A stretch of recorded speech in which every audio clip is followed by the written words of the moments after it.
Sabihin ng good morning, God bless you. Ayan. Ang ating video. At ang isang okay. So, sa umagang ito, and then praise God, meron tayong bisita. And then mamaya, i-welcome po natin siya. At meron din pa tayong mga birthday celebrator o celebrant. Right, no? At alasin po natin, pag-pray po natin sila. So, sa umagang ito ay tayo po ay darapon na sa pinaka-message. Okay? So, ang ating technician dyan, computer, be ready. Okay? So, pray. Topic. Hello, nandiyan po ba kayo? Palapag na muna dyan. Dumadaan na naman tayo. Praise God. No? Alam mo po, naiingalan nyo po doon sapagkat ang karamihan ay wala kasi Joseph na malapit na eh. Pastor, maraming paalam sa akin. Pastor, busy po. Naiingalan ko kasi ako po ay trabaho sa company for how many years. Naiingalan ko yan. Pero bilang isang pastor, bilang isang evangelist, bilang missionary sa Lord, huwag mo mahayaan lagi na ako may pasok ng Sabado Linggo. Kaya sa biyaya ng Panginoon, bigyan mo ang trabaho na walang pasok ng Sabado Linggo. Kasi nga, sabi ng Biblia, kung desire mo yan, ibibigay ng Diyos. Lalo na kung desire mo ay to worship God, to praise God, and to serve God. Alam niyo po mga kapatid, napakaganda yung Sabado Linggo, wala akong trabaho na maaari. Kasi nakapag-relax ka. Amen? Pero dahil bata ka pa, gusto mong humataw. No? Gusto mong hataw, di ba? Lalo na pag bata ka pa, ang tawag dyan ay hanap buhay o hanap patay. O, nasa inyo yan, no? Okay, sige. Ang aking message for today ay pinamagatang. Everybody, ready, begin! Alright, listen. No? Okay, tayo po muna ay mag-focus sa pakikinig at mag-focus muna sa pagsamba at sa pagpuri. Ang topic na to ay para sa lahat. Sabi nito, iba ka na talaga ang lifestyle mo. May isa nasubukan mo na ba yan? May nagsabi siyo? Ibang-ibang ka na. Diba? Ito sa bago? Nasa gana ba yan? O baka hindi pa tagal-tagal mo na, kaya sa abroad ka eh. Nag-abroad ka, hindi ka pa nag-abroad eh. Ganun ka pa rin. Alam mo siya niyo? Sabihan ka, tagal-tagal mo na? Tokate? Sensei? Ngayon, ang ganda sabihin nyo, ano? Iba ka na talaga. Ang lifestyle mo. Ayun! Hindi ko masama mo ma-change you. No? Tama. Ano ba, Charles? Sensei? Okay, no? So, ibig sabihin, iba ka na talaga. Lifestyle mo. So, wala tayong Korean language, kaya medyo, Korean language pa rin. Hindi pa rin sa pastor. Okay! Next! Hello! Next, ayan. Okay mo din yan. Ayan. Babasahin mo. Nung unang Sunday, last 2 weeks ago, ang foundation about salvation. Alam niyo ba kayo? May kausap ako. No, 2 weeks ago. What about salvation? Everybody say, assurance of salvation. Ready to begin? Assurance of salvation. Yan ang unang dinidikit ng Diyos at ang pastor ninyo dito. Huwag na yung salvation. Kasi pag marami salvation nawawala, salvation siya, pero sa ligtas, tayo, assurance. Ibig sabihin, iyak ka. Okay, amen? Okay. Number 2, last Sunday, ano?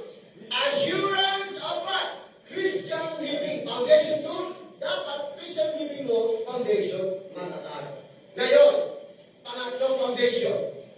Ang foundation natin ngayon ay about human. Human being. Everybody say, human being. Human being. Pag sinabing human being sa ibang theology o ibang terminology, ang tawag yan ay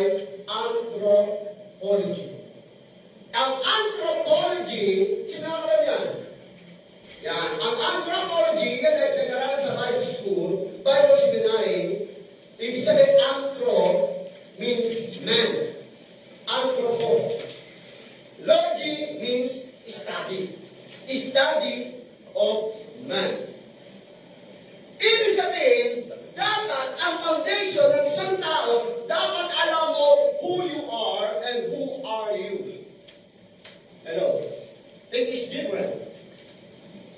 Who you are and who are you? May pagkakaiba yan. So, ibig sabihin, ang tao, dapat alam mo yung before, kung sino ikaw, at ngayon, kung sino ka. Hindi yung sino ka, ha? Okay. Alam niyo ba kayo? Hindi, sino ka. Sino ka. Ay, ano ba yan? Ano ba yan? Sino ka? Ayan. Sino ka? Okay, okay yan, no? Okay. So, ibig sabihin, ang tao ay may tatlong sangka. Alam niyo ba yan? Ayun na, ganyan na. Body, soul, and spirit. Ang body, gawa sa gas. Kaya itong katawan, review lang ha, kasi alam niyo bakit? Maraming tao, hindi alam kung siya ay tao. Na totoo. Ang alam nila, ang tao galing sa hayop. Kaya magsalita ng bata, hayop ka, di ba? Animal ka, di ba? At iba, galing daw kay Satanas. Demonyo ka, demonyita ka, demonyo, makalayas ka sa ibigay ng bahay nito. Ano ba kayo? Kasi hindi naintindihan kung ano ang tao. Ang church naman ang matuturo. Doctrine. Kung ano ang tao at sino ang tao. Amen? Amen. Isipin mo, hindi tayo galing kay Satanas, hindi tayo galing sa hayop. We are special unique. We are not machine, we are not robot. Alam niyo yung robot to, ha? Robot. May hindi tayo robot makina. So, ibig sabihin, listen. Body, gawa sa alabok. Hindi alikabok, ha? Clear natin yan. Hindi tayo galing sa alikabok. Alabok. Okay, no? Clear yan. Ang kaluluwa, ito ay nilikha, created. Ibig sabihin, wala siyang ginamit. Ito ay sinabi niya. And spirit was given by God. This is God's own life. So, natural na kayo. So, pag binigay ko sa inyo, alam niyo na kung sinong tao, anong tao. Amen po ba? Hello, amen po ba? Kaya mo nang ipaliwanag. O, walang tao. Tao ng tatlong sangka. Kasi may mga tao naniniwala, dalawang sagot lang. Body lang sa asol. Ang iba, body lang sa spirit. Oo, tatlo yan. Bibigyan eh. Okay, mamaya, wapasahin natin yan. Okay, ngayon, next. Ay, magaling matapos kasi kung ako nakatext eh. Hindi yan. Okay? Kung bigay kasi yun, okay? Next, ayan. Unang puntos. Foundation sa katawan, ito yung body. Everybody say body. Body. One more. Body. Ang unang pundasyon na isang tao, dapat ingatan mo ang iyong katawan. Pero bago natin pagpatuloy, basahin muna rin natin ang ating pinaka-verse, 2 Corinthians 5:17. Ready? Begin. Therefore, if anyone is in Christ, he is a new creation. The old things have passed away. Kaya pa rin na. Diba maraming breakfast dyan? Okay! Lakas! Iyan! Sige, Corinthians, pagka na tayo nakapapos. Ready, begin! Therefore, if anyone is in Christ, he is a new creation. The old things have passed away. Behold, all things have become new. Ayan, mga English tayo, diba? Sa Tagalog, ang sino man nakipag-isa kay Kristo, isa ng bagong nilalang. Ang dati ng pagkatao, wala na. Sapagkat siya ay bago na, kaya masabi nga, ikaw naman talaga. Ibang nagpapakinggan, iba na talaga lifestyle mo. Bakit tinawag na lifestyles? Kasi pinapasok ito yung, listen, body, soul, and spirit. Hindi lang nagbabago ang iyong katawan paglabas. Dapat pati kayo. Pati ang spirit. It is related. Bago nila lang. Ang dati mong lumang pagkatao, wala na. Ngayon, dito papasok ang points 1. Points 1, ayan, body. Sabi ng Biblia, ginagawa mo dati, ito lang personalan ha. Ito ba kaya? Amen. Sino dati siga dito? Ha? Brother, siga ka ba na sombrero? Dalawa na tayo. Okay, no? Alam mo, personalan. Hello, listen. Sabi ng Biblia, ng isang, sino man nakipag-isa kay Kristo? Anak ng Diyos. Pag sabi nakipag-isa, anak ng Diyos. Ibig sabihin, you are a believer. You are church. You are the family of God. You are the children of God. Ibig sabihin, kung tama ang relasyon mo sa Diyos, mismo ang body mo, there's a changes. Pero di ba kayo? Ako rin po. Maraming iba dito, siga noon. Siga sa asawa. Ha? Diba? Saan ka dyan? Ano? Ako? Nasayang ako? Pinapaganda sa Facebook eh. Pinapaganda yung babae, asawa niyo. Dumating ka rin yung asawa niya. Yung ba, pinapaganda yung picture na ng asawa niya. Kaya, ano kaya sabi mo? Hindi. Yung siga na sa picture ng lalaki. Dumating ang asawa. Kaya din yung mga Koreana. Pag ang Koreana parang, totoo yun, di ba? Hindi lang ako yung mga babae yung lalaki. Sabi sa Pilipinas, hindi matiis ng lalaki. Ano ginagawa? Kung babae, siya nagbubuha, tulungan mo yung mga ajima, sasabihin niya, ajima. Yung tagalan ng X. Kasi ajima eh, ibig sabihin matanda eh. Ano ba? Andi ba? Ajima, kinsa na yun. Sabi niya, ajima. Okay. So, ibig sabihin, pero pag ang babae, matapang at ang lalaki, no problem? Hanggang what? Philippine Martin na yun? Okay, good. So, pag ang lalaki ay takot sa babae, ang tawag sa hanggang mayan. Ano mo ganyan, ha? Mga magandang naman Korean. Teacher. Okay. Ang babaeng Koreana, matapang sa lalaki. Ang tawag sa babae, sa lalaki, ay sabunin. Kasi lagi sinasabon ng babae, lalaki. Naniwala kayo, tama hindi? Oo yan. May rin ako di ba ang sason? Oo. Yung po sabihin, sabunin yun. Oo, sabunin. Ano yung sabunin? Kasi yung babae, sabunin, banana. Yung lalaki, siguro. Pero ano ba kayo? Okay. Ibig sabihin, ang body, hindi naman natin body. Ang body, there's a changes. Pero ano pa ba kayo?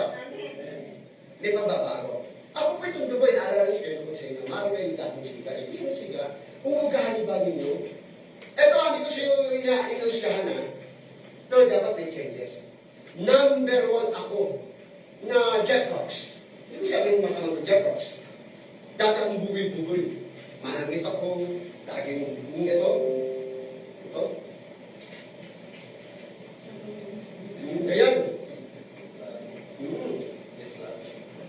Tapos meron ng supero. Dahil naman ako sa Diyos, simba ako. Tapos hanggang. Tapos Everett, yung Dumoy eh. Gusto ko naman dito ko eh. Balot ng Dumoy nila. Tapos meron ko siya. Bakit? Ha? So, ang tingin mo sa akin ah. Kursunado mo ba ako? Siga ka ba? Ikaw sabi ka, hindi nakasito ko. Bakit? May tattoo ka ba? Siga ka rin ba? Dalawa na tayo. Okay. Dalawa kasi ikaw sa magkate. No? Ano ibig sabihin? Ano ibig sabihin body? Ibig sabihin, dapat hindi na lagi ka ng style mo. Dapat masisa pa naman yung body. Kailangan ako natanong. Next time kayo, nag-tisip na naman eh. O, dapat ako nakatisip na naman. Dahil ako may mamong dito. Kasi okay, dapat style ako. Pero lagi ako minsan nakalusip. Nag-t-shirt na ako. Pagsag ng restaurant. Kasi nainit eh. Pero pag lumalabas na ako. Kasi nakita mo yung body. Changes. Pero ano mo kayo? Ibig sabihin, listen, ang body is outward appearance. Dapat may pagbabago. Isa yung sa foundation, may magbabago pa ang lifestyle mo sa body. Dapat. Meron magbabago. Magbabae! Walang personalan ha? Sino magbabae? Ilan ba babae dito? Ayan. Ayan, magbabae!